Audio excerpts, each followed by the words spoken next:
Bonjour, aujourd'hui le thème abordé est la thérapie de couple.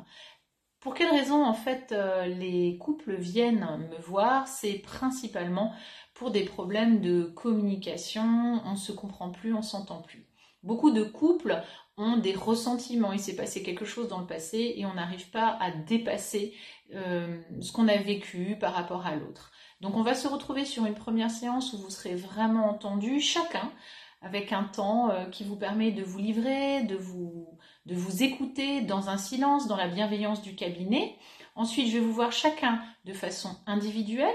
Vous allez pouvoir être entendu, accueilli dans votre parole, dans votre besoin, ciblé peut-être s'il y a un schéma qui est dû à l'enfance, à l'adolescence.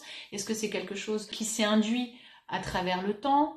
Et ensuite, on va se retrouver sur une quatrième séance où vous allez pouvoir justement utiliser des outils que je vais mettre à votre disposition, comme la communication non violente, des exercices de cohérence cardiaque qui vont vous permettre de relâcher la pression, le stress, et pouvoir vraiment communiquer avec bienveillance avec l'autre. Et enfin, sur la cinquième séance, on va se retrouver et voir si tout cela, tout ce qu'on a mis en place ces dernières semaines va vraiment être mis à profit. On va vraiment essayer au maximum de faire en sorte que toute cette communication, tout ce qui s'est passé par le passé, on puisse le mettre un petit peu de côté. On n'oublie pas, mais on arrive à travailler vers la bienveillance pour le futur de votre couple. Avez-vous un exemple à nous donner pour ceux qui pensent qu'il n'y a plus d'espoir?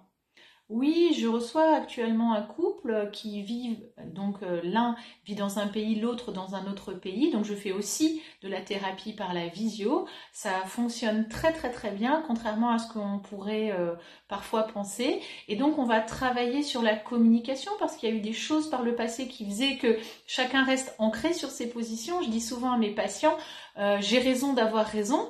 Mais du coup, je n'écoute pas vraiment la parole de l'autre. Donc c'est déjà de prendre conscience de ça, d'écouter la parole de l'autre, de la prendre en considération, de voir comment est-ce que je peux lui parler, comment est-ce que je peux l'écouter, le rassurer si besoin, être vraiment à l'écoute de l'autre et surtout d'être à l'écoute de soi.